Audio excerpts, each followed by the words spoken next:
Amados irmãos, povo de Deus, vos saúdo com a bendita paz de nosso Senhor e Salvador, Jesus Cristo. Hoje, manhã de sábado, dia 4 de outubro de 2025. Gravei este vídeo ontem, no final da noite, para estar compartilhando com os irmãos nesta manhã. A nossa lida, a nossa vida, a nossa luta continua, um dia após outro dia. E assim nós vamos chegando no final da nossa carreira.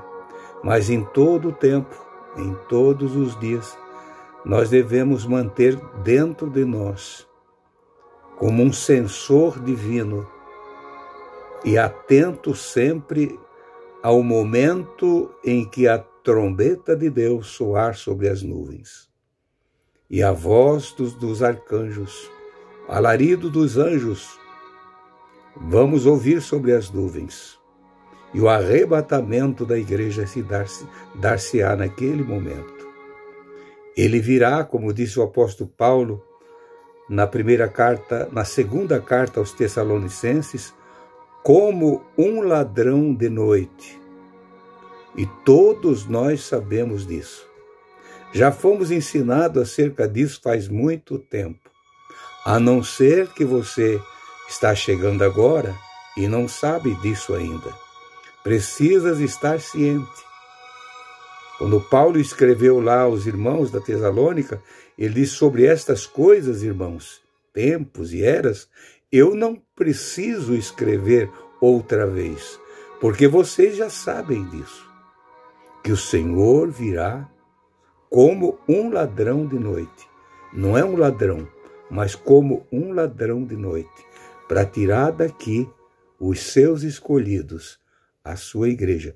Mensagem esta que pouco se ouve, pouco se fala, poucos querem ouvir a verdade eterna. O cerne da mensagem do Evangelho é esta, vida eterna. E para usufruir da vida eterna, nós precisamos sair daqui. E para chegar lá, num abrir e fechar de olhos, só o Senhor poderá fazer isto com todos nós, os eleitos, os escolhidos de Deus. Então precisamos, irmãos, sempre estar ouvindo essas coisas. Enquanto eu viver, enquanto eu estiver falando com os irmãos, eu vou falar sobre isso. Se alguém não quer ouvir mais, não tem o que fazer. Mas eu preciso avisar. Todos os acontecimentos com o povo hebreu, em todos os exílios para onde eles foram levados, o Senhor não deixou eles irem para lá sem que antes levantasse os profetas e falassem tudo para eles. Tudo foi dito, avisados, com antecedência. Tanto nos dois principais exílios, para a Babilônia e também para a Síria, como também para a dispersão. Quando Jesus, o próprio Jesus falou, quando Jesus falou aquela palavra que ainda na manhã de ontem eu falei, que ele disse, lamentou sobre Jerusalém, chorou sobre Jerusalém, assim como o profeta Jeremias chorou muito. Chorou muito. O profeta Jeremias, eu creio que ele chegava a colocar a sua cabeça entre as mãos e lamentava muito, por ver o povo revoltado contra eles, desde os sacerdotes até o rei, todos revoltados contra ele.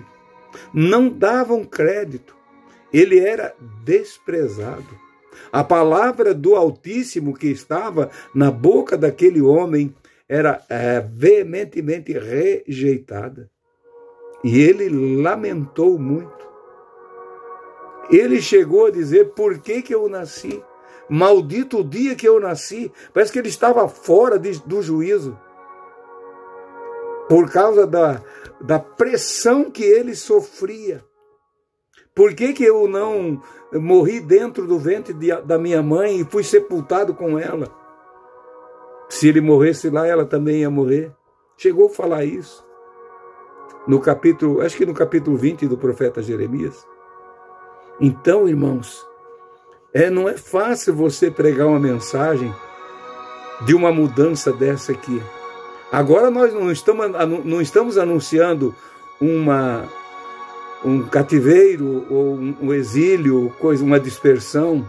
Nós estamos anunciando o arrebatamento da igreja. Aqueles profetas que anunciavam tudo isso lá atrás, eles não salvavam, não curavam enfermos, não batizavam com o Espírito Santo, não deram a vida e depois ressuscitaram, deram a vida sim. Com certeza Jeremias foi um daqueles que está lá no capítulo 10, eu acho que é no versículo 37 de Hebreus, que muitos deles foram passados ao fio da espada, cerrado ao meio, quem sabe ele era um daqueles. Mas nenhum deles ressuscitou, nenhum deles batizou no Espírito Santo, nenhum deles salvou o pecador, nenhum deles verteu sangue e disse, o meu sangue, através do meu sangue, vocês vão ser purificados. Agora veio um, se apresentou um, o Filho de Deus. Será que vamos ter coragem de recusar, de nos revoltar contra o Filho de Deus? Dizendo, nós não queremos te ouvir. Deixa, nós não queremos te ouvir. Isso eles fizeram com ele ao ponto de levarem ele à cruz. E nos nossos dias, nos dias que foram se passando depois de tudo isso, ele continuou sendo perseguido, rejeitado. É a mensagem mais rejeitada na terra. É o livro que mais existe no mundo. É a Bíblia Sagrada, mas é a mensagem mais rejeitada, mais desobedecida. Precisa alguém estar falando. Precisa alguém estar dizendo, e eu sei, meu querido irmão e irmã, sempre gosto de chamar os meus irmãos na fé de santos e santas do Senhor, porque nós aguardamos com a fé recebida dele, uma vez, que ele vai voltar. Quando ele estava em Jerusalém, no templo, ou seja, no templo, e olhou para a cidade de Jerusalém, no capítulo 23 do Santo Evangelho de Mateus, versículo de número 37, ele diz, Jerusalém, Jerusalém, que matas os profetas e apedreja os que te são enviados. Mata profeta e apedreja aqueles que te são enviados. Quantas vezes quis eu juntar os teus filhos, como a galinha junta os seus pintos debaixo das suas asas, mas tu não quiseste. Eis que a vossa casa ficará deserta.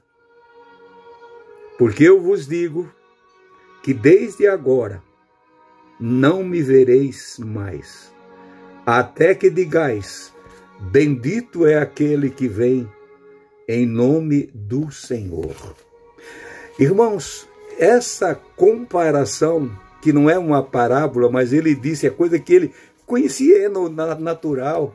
Uma galinha recolher os seus pintinhos debaixo das suas asas, no calor, na chuva, no vento, em qualquer momento. Não há lugar mais aconchegante do que este.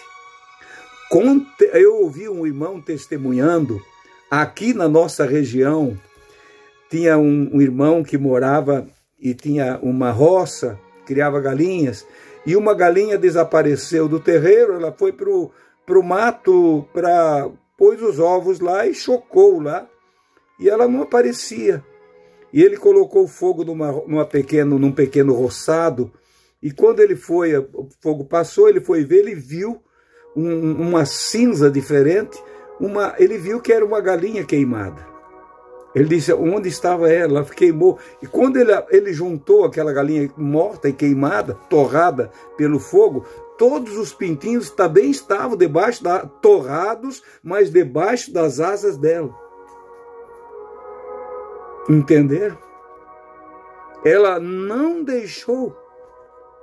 Jesus também não vai nos deixar. Claro que a Bíblia diz se passar pela água, pelo show, pelo fogo, pelo vento, ele vai estar contigo.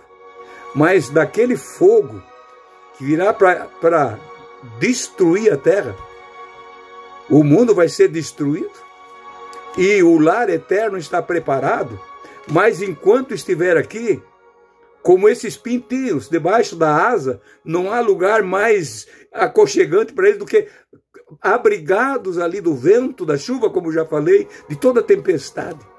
Mas quando vier a chuva, quando vier o fogo, ele nos arrebatará daqui e nos levará com ele.